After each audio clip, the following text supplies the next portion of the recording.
আমি আছি এখন বর্তমানে কাঠগোদামে। আর একেবারে বলতে পারো কাঠগোদাম স্টেশনের একেবারে পাশে এরকম একটা হোটেলে আমি এখন রাতের খাবার খাচ্ছি। আর আজকে আমি কাঠগোদাম থেকে যাব হচ্ছে তোমার হাওড়া বাগ এক্সপ্রেসে করে, রাত্রি 9:50 আছে। আর এখন খাচ্ছি রাত্রের খাবার, তোমাদের দেখাই দেখো কী নিয়েছি রাত্রে। পুরোটাই হচ্ছে তোমার ভেজ থালি, আর ভাত দিয়েছে, তবে চাইলে আরও একবার দেবে। আর এখানে ডাল, এরকম একটা তরকারি মটরশুঁটি আলু দিয়ে, পেঁয়াজ দিয়েছে, আচার দিয়েছে, আর 2 পিস রুটি দিয়েছে, আরও 2 পিস দেবে। বলছে একটু ওয়েট করতে, বাদ বাকি খাওয়া যাক। গরম গরম খাবার, এই দেখো পুরো গরম গরম খাবারটা।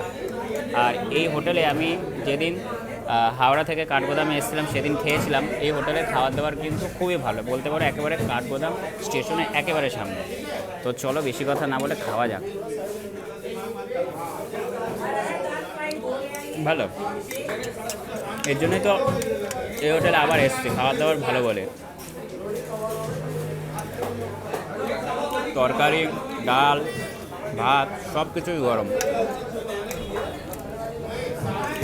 তো তরকারি দিয়ে খাই, ভাত চাইলে আরও একবার নেব। তোমাদের দেখায় আমার ব্যাগটা দেখেছ, বাড়ি থেকে যা নিয়ে এসেছিলাম তার ডবল হয়ে গেছে এখন।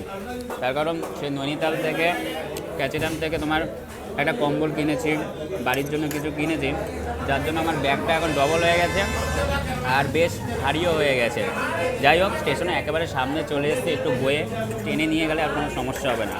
আর এখন খেয়ে নিচ্ছে হচ্ছে তোমার রাতের খাবার, তাড়াতাড়ি খেয়ে দিয়ে নিই, তার কারণ আবার স্টেশনের দিকে যেতে হবে।